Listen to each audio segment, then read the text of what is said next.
Hey,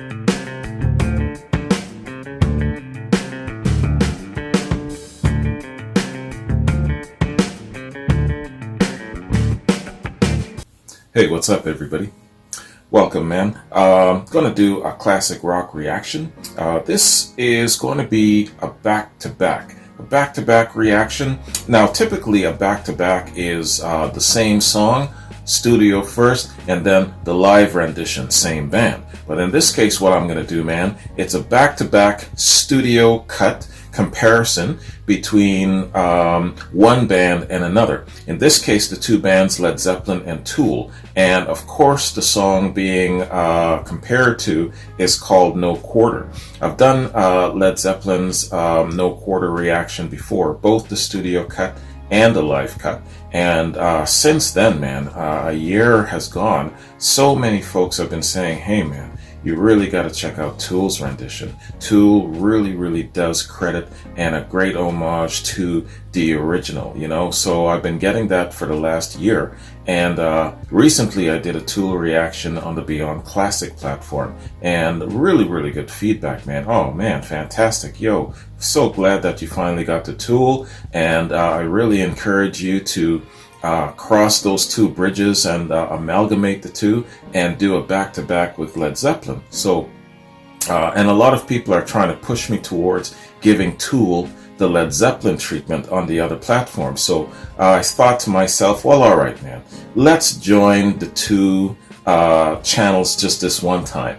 And I'm going to basically do the reaction. It's going to go up on the Classic Rock platform, and it's going to go up on the Beyond Classic platform. So it's kind of like, you know, I'm not going to say Led Zeppelin is old, but it's like old and new. You know what I'm saying? And I'm sure that even the most staunchest of the old classic rock, this isn't classic rock, I'm sure that they're going to give me a pass just this once. So, before I pop this off, man, I just want to first give a shout out and a thanks very much to Murray Wilkinson. Murray, thank you very much. Thank you for the recommendation. Murray was one of the first people who jumped on me about doing a back-to-back. And as well, too, he sent me links. So here's Murray's note to me. Yeah, he said, hey, STB, heard you're thinking of doing a no quarter back-to-back. Well, here's the thing. I know the live version is your favorite. Normally, I'd say do back-to-back with a live version of Tool. However, I can't find a decent live version quality-wise. So my advice is to compare the studio cuts. Maybe one of your subscribers will see this and send you a decent live Tool version, and down the road you can do a back-to-back live version of the same song. Anyway, these links should do the trick. Hope this helps. Murray. Okay, Murray. Thank you, man. I appreciate that. Yeah, you've been a long-time subscriber, so I trust your judgment, man. I'll follow your advice. Let's do that, man. So let's first check out Led Zeppelin's No Quarter studio version, and then immediately after, we'll check out Tool's version, and then at the back end of that, I'll kind of like do my my read and my comparison and that sort of thing. A little bit of a different format. So let's do this, man. Led Zeppelin, No Quarter. Let's get it.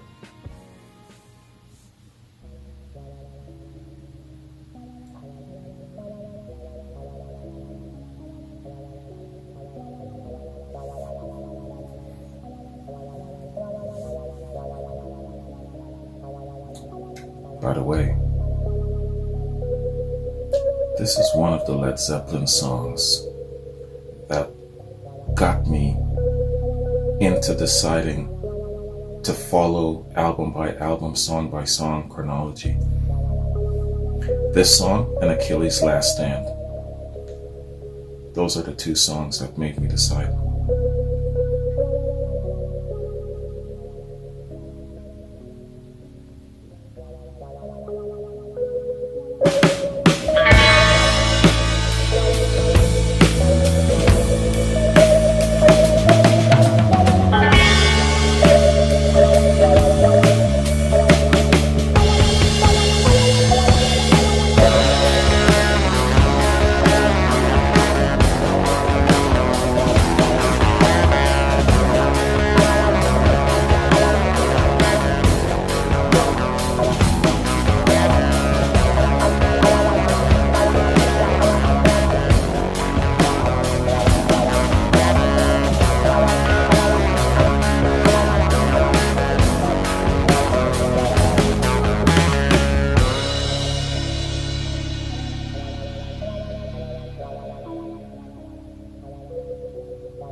close the door, put out the light.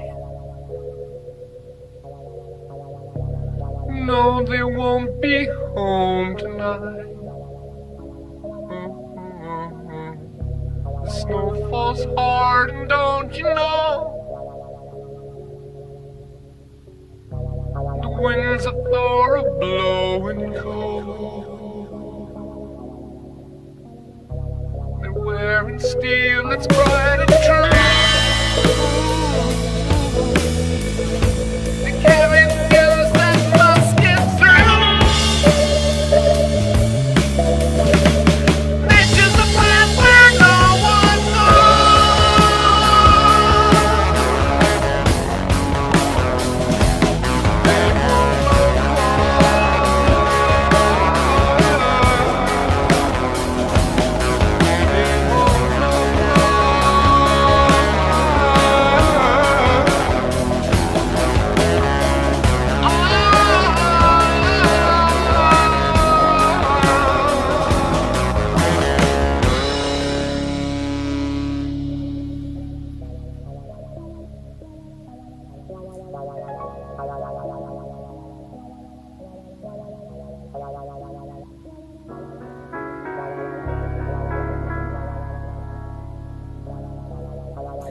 I'm visualizing John Paul Jones in his fantasy sequence in the movie now.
side by side with death.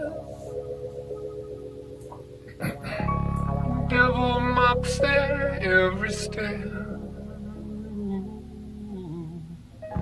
Snow drives by the foot that's slow. The dogs of doom are howling more. Oh, they carry news that must get through. To build a dream for me and you. Oh,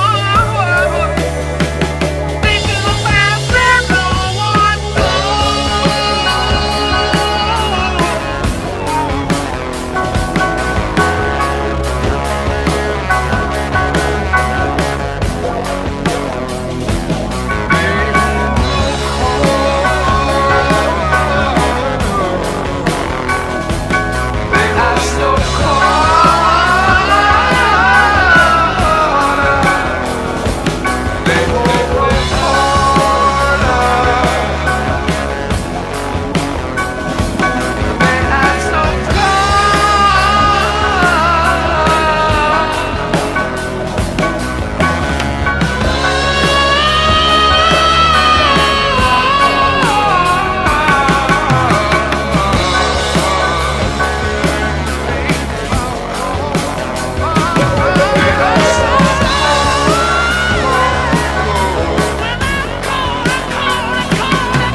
Fantastic.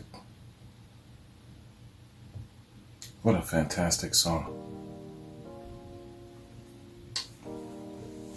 You know, man, before we jump to Tool's rendition, let me just say real quick, give it up to Led Zeppelin, man. Give it up to these guys for blazing their own path, you know, for going their own way, the way they want to go, the music they're making for themselves first. You know, this song is a really, really good representation of that. I mean, you know, if I was probably a record exec or somebody like that who's just focused on the money, you know, I would say, no, lads, stick to the winning formula of your heavy, thunderous sound. Don't go psychedelic. Don't get into this Norse mythology and this sort of thing. This fantasy farscape kind of ideal might not appeal. You might confuse your base, you might freak people out, you might creep them out, they might actually get on the bandwagon that you are, I don't know, witches and devil worshippers or whatever the case may be. I bet you Led Zeppelin had an earful of this shit back then. But all the same, they just stuck to their own and they decided to just follow their own path. They made the music they wanted to make. Props for that. I love them for that. You know, yeah. Led Zeppelin 1 and 2 with all of the great blues and the thunder had, you know, of course it was a winning formula, but at the same time too, Led Zeppelin 3, you know, with their acoustics and the difference in their range, that was a winning formula as well. And so then, of course, by the time they got to Houses of the Holy, their sound shifted directions again. Hey, why would you do such a thing, Led Zeppelin? Well, because they can. Right? First and foremost. Second thing too, I got to share this with you, man. Had a couple of buddies over about 2 weeks ago now, and you know, we're smoking and drinking and playing cards and chilling out, and I had some music on a playlist in the background, one of which was No Quarter, right? And there was another Led Zeppelin song in it, and I believe it was Fool in the Rain. So, one of my buddies, Dre, he said, so, this song here, is it the same band that did the last one? Comparing it to Fool in the Rain. He goes, is it the same band? I said, yeah, man, you know, there's the range, there is the diversity, there is the variety of creativity, and I got to give them props for that. And so when he was asking me this question about, wow, so, you know, these are the same guys that did Stairway to Heaven and Black Dog and Immigrant Song, you know, of course, the stuff that everyone would know. And I said, yeah, man, and they really have the great range. That's the thing, over a year of checking out their material, I've really come to appreciate about them. And so with No Quarter here, man, here's another thing. My learning curve is always taking a different direction. I'm learning something new all the time. What I've been focusing on really in the last couple of weeks is the structure of a song. If we were to have a conversation as to, well, why would you say that music of yesteryear was just slightly better than music of today? I would say something like, well, I believe that there's a number of reasons, but also the structure of the song. For example, take No Quarter. They drop the idea of the song, the meaning, the message, all of that stuff in the front end. In the middle, they stretch the shit out of that song with instrumentals. You've got your keyboard, your organ solos, you've got your guitar solos, you've got a little bit of a nice amalgamated jam, and then they come back and then they finish it off, or they extend it even longer. That sort of song structure was really, really prevalent back in the mid-60s, mid-70s, and all of that, when we had all of these great classic rock giants. It seems that the structure of the song is also a part of its iconic charm, right? So what do I mean by iconic? In my mind, iconic means a couple of things, but one of the definitions of iconic to me is longevity. Never, ever, ever being forgotten. If I was an artist today, I would want to mimic the structure of how these artists of the past created their music, structured their music. Why? Because I don't want my project to be just some flash in the pan fad that will be forgotten a couple of years down the road. I want it to be timeless, like this song. 100 years from now, people are still going to be listening to Led Zeppelin, still listening to No Quarter and some of their other great iconic tracks. Why? Because I believe that a part of the charm of the song, of its iconic nature, is the structuring of the song. And I think one of the big differences comparing music back then to now is that the structure is different. Would you agree? I don't know. I could imagine a lot of people going back and forth, and but I'm going to leave it there. Only to say that I really, a year of looking at their content and checking out their music, I'm learning a lot. And that's one of the things that I've been noticing about music, the classic rock era, the structuring of the song. You know what I'm saying? Of course, I'm going to mention Black Dog as another example. Working Man by Rush. I can think of a whole bunch of them. Yeah, and so this song seems to follow that same structural pattern. I don't know shit about music. I don't know anything about composition and all of that sort of thing, but I'm just seeing a pattern. And I just wanted to point that out to you. So when I was talking to my buddy Dre and my friends were around and we were listening to the playlist, I'm sharing this with them. I said, this is what I've learned, you know. These are the things that I'm starting to notice patterns of. And I really appreciate seeing that. And it's a part of, I think, the iconicness of classic rock, the charm of classic rock. And I see it's a pattern that Led Zeppelin has used in a lot of their music time and again, you know, and No Quarter is a great example of that. Anyway, that's my Led Zeppelin praise, sermon, and appreciation. So let's bounce to our second track, man. And that being Tool's rendition of No Quarter. Some of you got me all hyped up. I better not be disappointed. All right. Tool, No Quarter. Let's get it.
lyrics are different.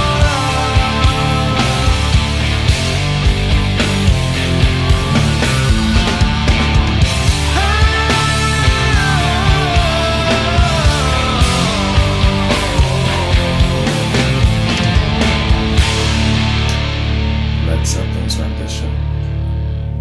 It's a civilized quest. This rendition, it's an individual quest.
That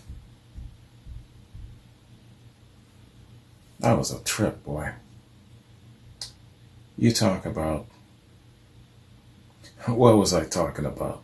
Just as I was talking about an artist that'll come along, take a song, stretch it out, infuse it with fantastic musicianship, turning a good song into a damn epic, iconic piece of work. That's what I'm talking about. Hey, that was great, man. Now, it's not better, but what Tool did is they extended it. That's what I'm going to say. And they infused it with a little bit more of their element, modern technology, all of those things, and a cerebral effect, adding more of a cerebral effect. Tool, to me, so far in my exploration of Tool, I haven't started exploring them yet, but I've had 2 exposures. Numa was the first on the other platform a couple of days ago, and now No Quarter.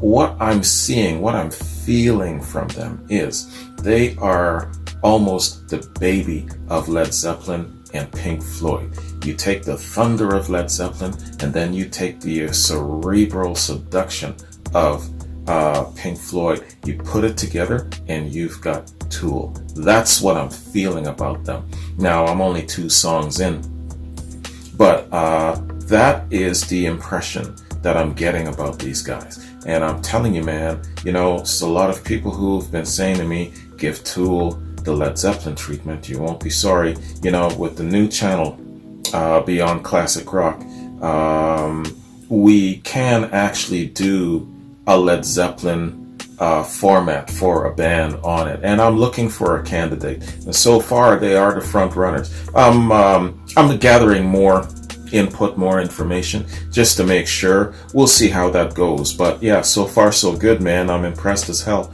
This was really, really good.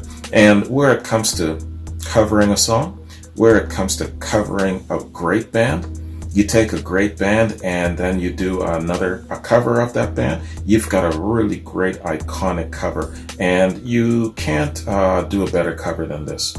You just can't. And when you are touching the almost flawless works of a fantastic band, you better make damn sure that you're on your shit. You know what I'm talking about?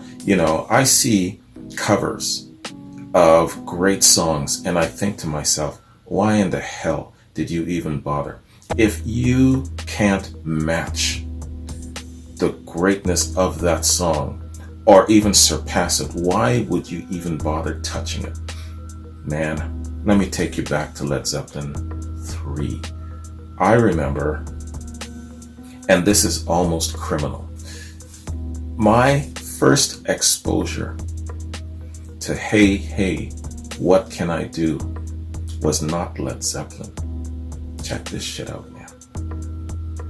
I was at a party and I came to know this song, Hey Hey, What Can I Say, by Hootie and the Blowfish.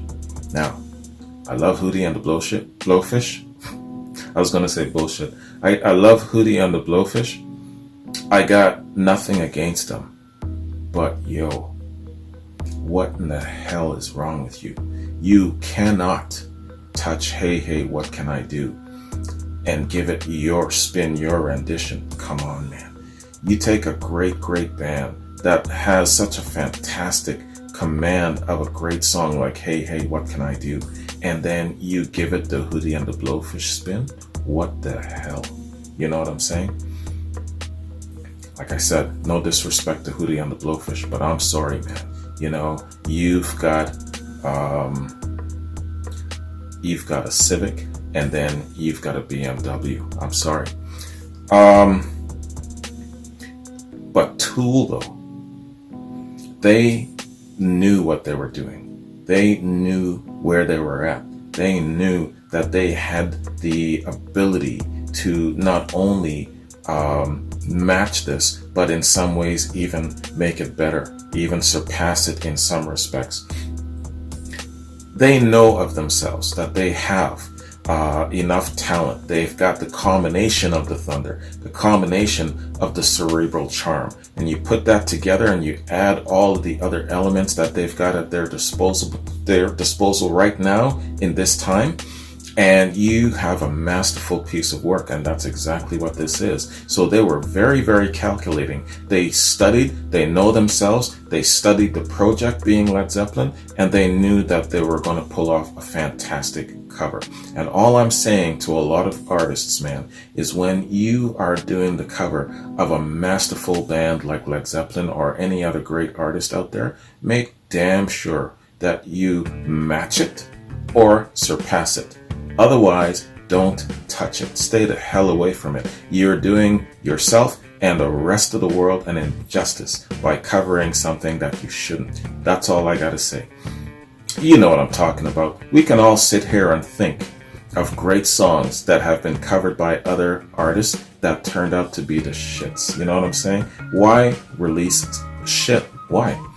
And you have enough people out there who will take a damn poll. Hey, give me a 5 out of 10. And if you don't have straight 5s across the board, you know that you should not release that damn cover. That's all I'm saying. All right. Needless to say, this was great. Tool killed this, and again they extended it and they infused it with a lot more of what how they would approach a song like this. The Led Zeppelin rendition was talking about colonialism. They were talking about an all-encompassing civilized approach. The Tool version is talking more about a personalized quest. And in this case, I'm visualizing the trials of making a relationship work and going through the withdrawals, going through the doubt, going through all of the different elements of trying to make a relationship work and the challenges of a relationship. It could be an individual struggle as well. Life of quiet desperation, it could be that. But those are the images that I'm getting about the song and what the song is addressing. The Tool's rendition versus the Led Zeppelin rendition. Man, I could go on talking about this forever, but I won't. So, let's pay respect to the original. Get a little background on No Quarter and go from there. Just a short read, man. Just to get everybody on point with No Quarter. Formation of the song. No Quarter appears on Led Zeppelin's 1973 album, Houses of the Holy. The song became a centerpiece at all Led Zeppelin concerts thereafter until their final tour. It appears in both the film versions and both live album versions of the song remains the same, released in '76 and expanded in 2007. It also appears on their 2007 reunion performance at the O2 Arena in London. Yeah, I gotta get to that shit, man. The title is derived from the military practice of showing no mercy to a vanquished opponent, and from the brave act of not asking for mercy when vanquished. This theme is captured in several of the song's lyrics. It could also refer to the U.S. Revolutionary War, when Great Britain enforced a policy requiring colonial Americans to house British soldiers and offer them food and a bed during the cold of winter. If this policy was refused to a British soldier, this no quarter policy allowed the British soldier to invoke severe punishment, death sometimes, on the American who refused him. This was only one of the many ways in which Britain attempted to legitimize their treatment of Americans in their effort to interrupt their recapture of the colonies. Not your finest hour. Record producer Rick Rubin has remarked on the song's structure, quote, "It takes such confidence to be able to get really quiet and loose for such a long time. Led Zeppelin completely changed how we look at what popular music can be," unquote. Yeah, just was like I was saying, they're going in their own direction. and the rest of the industry is saying, no, no, Led Zeppelin, just keep going like this, in this direction, with this winning formula, not pissing anyone off, staying within certain lines, they're like, no, we're going our own way. Live performances. During live performances, Jones would showcase his skills as a pianist, frequently improvising on keyboards and playing parts of classical music. On the band's ninth North American tour in '73, performances of the song lasted twice the length of the studio version. On Led Zeppelin's concert tours from '75 onwards, Jones would also play a short piano concerto, frequently turning the 7-minute song into a performance exceeding 20 and sometimes even 30 to 35 minutes in a handful of cases. Damn, man. You talk about going cerebral, man. Page and Bonham would always join him later in the song. In Led Zeppelin's concert film The Song Remains the Same, No Quarter was the thematic music behind Jones's personal fantasy sequence, in which he played a haunting masked horseman or highwayman roaming the graveyards. Jimmy Page also used a short segment of Theremin as added sound effect while playing the song live, as can additionally be seen in the movie. Reception. In a contemporary review for Houses of the Holy, Gordon Fletcher of Rolling Stone gave No Quarter a negative review, calling the track along with the Rain song as, quote, nothing more than drawn-out vehicles for the further display of Jones's unknowledgeable use of mellotron and synthesizer, unquote. Yo, man. Gone are the days when I was just taken off guard by Rolling Stone. Gone are the days when I was just got my nose up in a bunch by reading reviews like this. Now it's just a faint amusement to me. We're not even going to go there, right? Already been there, done that. I am so numb to you guys, it's unbelievable. I'm still searching for your relevance. Anyway, hey man, fantastic is all I can say all around. What kind of pinhead would shoot down No Quarter and the Rain song? You have got to be a pinhead on so many different levels, man. I am shaking my head right now. Anyways, hey, what a great cover. What a fantastic cover. Tool, to a certain extent, owns this song. This will always be Led Zeppelin's song. I'm always going to love this song, both the studio cut and the live cut. The live cut I like just a little bit more because it's got a bit more of a raw appeal. It doesn't have the canned music element to it. It's not anchored. I really, really like that. It's got more of an atmospheric touch to it. And it's funny, with certain of those songs covered on that soundtrack, I like the soundtrack version, the live version, a little bit better than the studio. Also, the Rain song, another example of that. The Song Remains the Same, another example of that. Also, is it Celebration Day? Yeah, I think it's Celebration Day. Yeah. So, there are some exceptions there, but yeah, man, in some of those cases where it comes to The Song Remains the Same, I like some of those songs on that soundtrack better than the studio cuts, just because of the reasons that I listed. Not a whole much more better, but just where it comes to personal preferences, I find that soundtrack just has that really, really nice, I don't know, raw atmospheric touch to it. I just like it, man. So, going forward, man, I'm just going to scroll down here before I bounce. Yeah, some of you have been asking me what's my plan going forward with Led Zeppelin.